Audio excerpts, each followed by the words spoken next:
Des sacs de billets qui volent par les fenêtres, plus d'1 million d'euros saisis, 28 personnes arrêtées.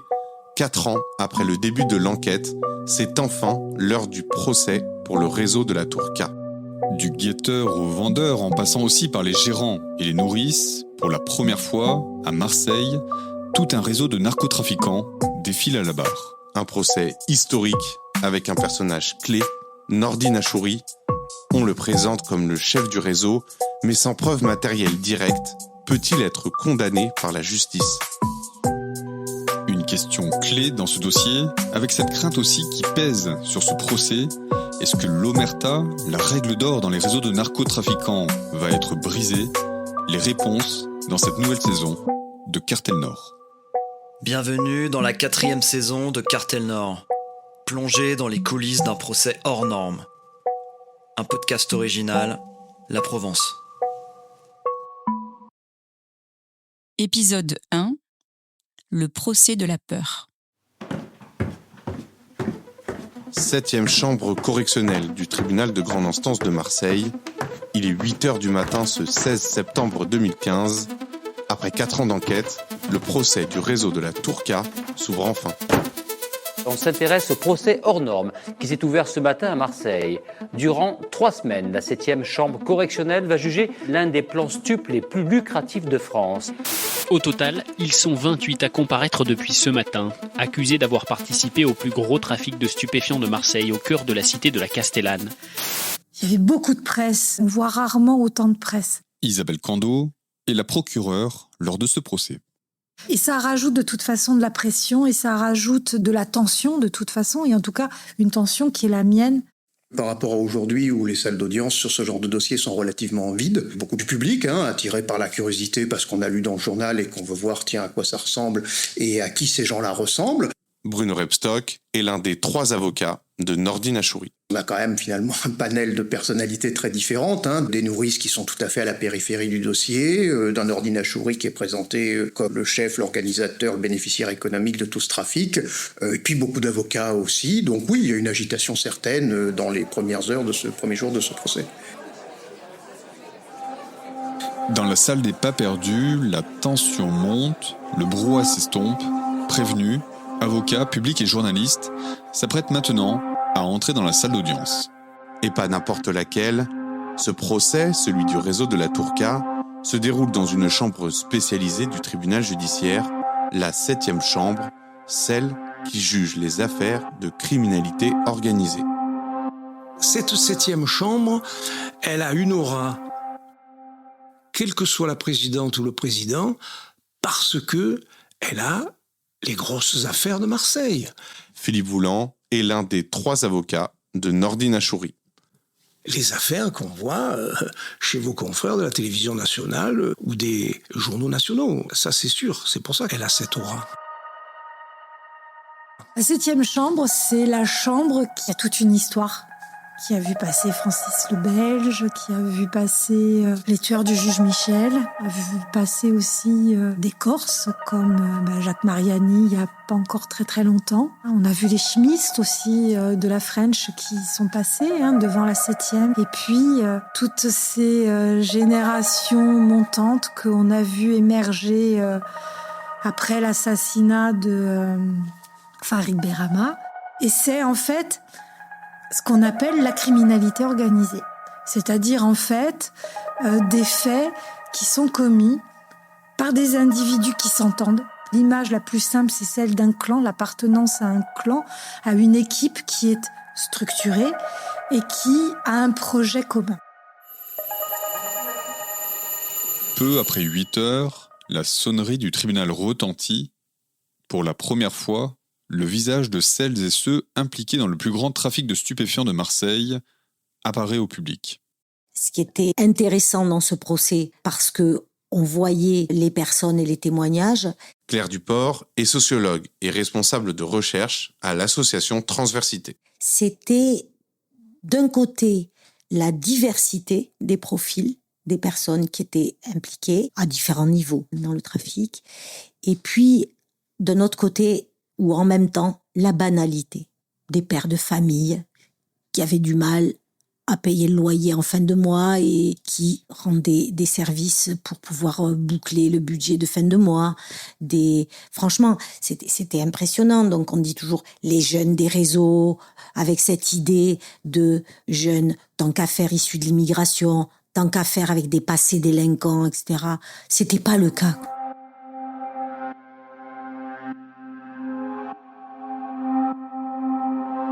Dans la salle d'audience, le silence se fait, la présidente Anne Tarelli et ses 2 assesseurs prennent place. Les visages sont graves, l'enjeu énorme. L'audience est ouverte.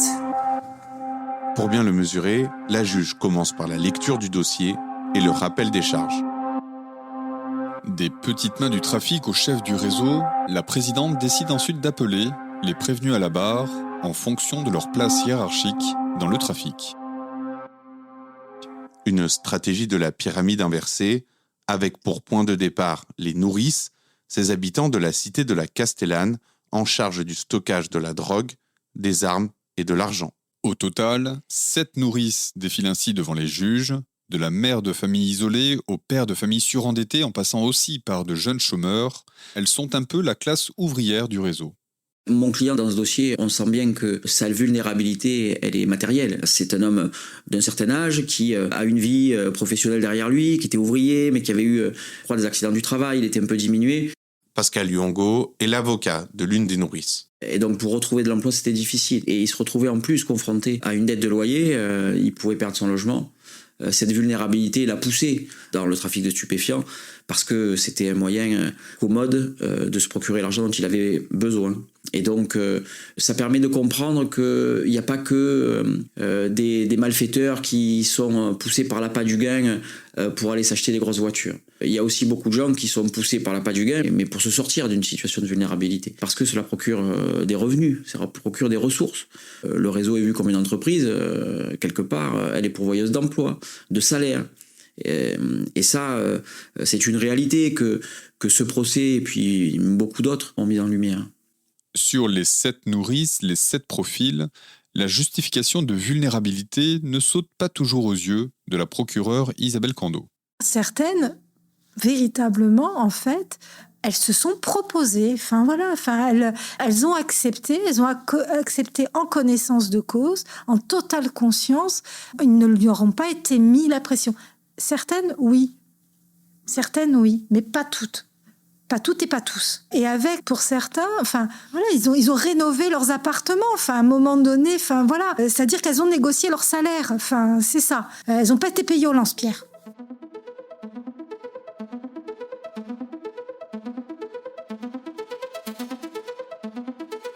Interrogées à la barre du tribunal sur leur parcours de vie, les nourrices exposent sans détour leur trajectoire personnelle pour justifier leur participation au trafic. Mais alors, qui les a recrutées ? Comment leur appartement est devenu du jour au lendemain un lieu de stockage pour plusieurs kilos de cannabis, voire plusieurs millions d'euros ? Les réponses à ces questions pourraient véritablement bouleverser le déroulé du procès et faire tomber le château de cartes du trafic de drogue à la Castellane. Mais les nourrices feignent de ne pas savoir, de ne pas connaître l'identité des autres membres du réseau, comme l'illustre cet extrait du compte-rendu de 2 interrogatoires lus par des journalistes de la rédaction. J'ai été attiré par l'appât du gain, j'ai été abordé sur mon palier par des personnes une première fois, puis une seconde fois, où là j'ai accepté. Je ne les connaissais pas personnellement, j'ai vu leur visage, mais voilà, pas plus. Je ne les connais pas personnellement, comme je vous l'ai dit, j'habitais la Castellane depuis février 2012. Les personnes qui sont venues me démarcher n'étaient pas masquées. Je ne les ai pas revues depuis. Ce n'étaient pas des gens de la Castellane, je n'ai pas entendu comment ils s'appelaient. Vous me demandez qui je connais parmi les prévenus. J'en connais certains, de vue, mais je ne connais pas leurs prénoms. Ils venaient 3 fois par jour, ils partaient directement dans le KGB, ils s'enfermaient, puis ils repartaient. Une à une, les 7 nourrices défilent ainsi pendant 2 jours devant les juges et adoptent la même stratégie, ne rien dire sur les autres membres du réseau. Et ce silence a un nom, l'omerta, un refus de parler justifié par la crainte d'éventuelles représailles.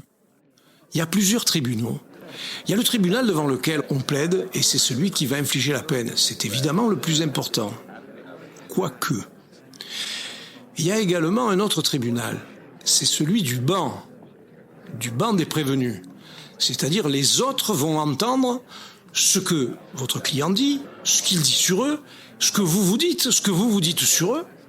Et puis, il y a le fond de la salle. On ne plaide pas pour le fond de la salle, bien sûr. On ne plaide pas pour le banc, bien sûr. On plaide que pour le tribunal. Mais, il arrive qu'il soit très important. Et ce monde dans la salle, il a une importance. Parce que ça peut être aussi une source de perturbation, de création d'animosité.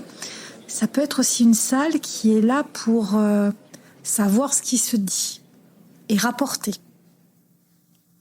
Parce qu'il y a des oreilles dans une salle d'audience. Et il y a des gens qui sont là pour véritablement ensuite rendre compte à d'autres. Le silence est aussi une ligne de défense, comme l'explique Pascal Huongo, l'avocat de l'une des nourrices. Quelque part, ne pas parler, c'est une position qui est la plus confortable, de ne pas dire au-delà de ce qu'il vous concerne personnellement. Donc lorsque vous êtes pris, lorsque vous avez des stupéfiants à la maison, quand les interpellations arrivent et que vous êtes accroché, il y a un réflexe qui est on parle que de moi. Et c'est ça qui se passe au procès, c'est que ne me posez pas des questions sur les autres. Moi, je vous dis ce que j'ai fait, mais si vous me demandez qui a fait quoi, là, je ne vous répondrai pas. Et c'est quelque part un réflexe un peu de protection, hein. C'est tout à fait normal. Et puis il y a un élément dans un procès, c'est que c'est pas à vous de démontrer votre innocence, c'est au procureur à démontrer votre culpabilité. Et donc le fait de ne pas parler, c'est aussi une façon de se défendre. Et le fait de savoir s'il y avait une certaine pression, chez ceux qui arrivent avec un petit rôle, ils vont pas s'amuser à mettre en cause ceux qui sont censés être les tenants du réseau, les gérants, etc. Avec évidemment la réputation sulfureuse, menaçante du danger que peut représenter des gens qui utilisent ou qui peuvent utiliser la violence pour tenir le réseau. La Castellane, on en a entendu parler malheureusement avec les armes qui parlent. Et donc les armes qui parlent chez des gens qui sont des petites mains, vous vous retranchez derrière la sécurité. Vous ne voulez pas mettre en jeu la vôtre de sécurité, mais aussi celle de votre famille. Et donc la position généralement défensive de ne pas évoquer les autres, c'est un leitmotiv que vous retrouvez dans tous les procès de ce genre. Guetteurs, vendeurs, ravitailleurs... Après les nourrices, les autres petites mains du réseau adoptent la même stratégie, celle de ne rien dévoiler. Vous me demandez qui je reconnais parmi les prévenus ? J'en connais certains, mais de vue, sans plus. Je ne reconnais personne aujourd'hui. Il était cagoulé la première fois, mais après il avait des lunettes épaisses et une grosse barbe. Je ne sais pas si elle était fausse. La police m'a montré un album photo, je n'ai pas pu le reconnaître. Je suis au courant de rien. Le monsieur cagoulé venait 1 à 3 fois par semaine. Il restait 3 minutes et il partait. Les noms sur les carnets, je les connais pas. À la 7e chambre, les jours se suivent et se ressemblent. Le procès du siècle se transforme en procès de la peur. Comment on accueille ce silence ? Vous savez, quelqu'un qui parle pas pendant toute l'instruction ne parlera pas plus à l'audience. Il y a 2 choses qui peuvent amener une personne à parler. Soit il pense qu'il va pouvoir négocier quelque chose en termes de peine, mais il faut qu'il ait les reins solides. Soit, en fait, il est suffisamment fort face à un clan.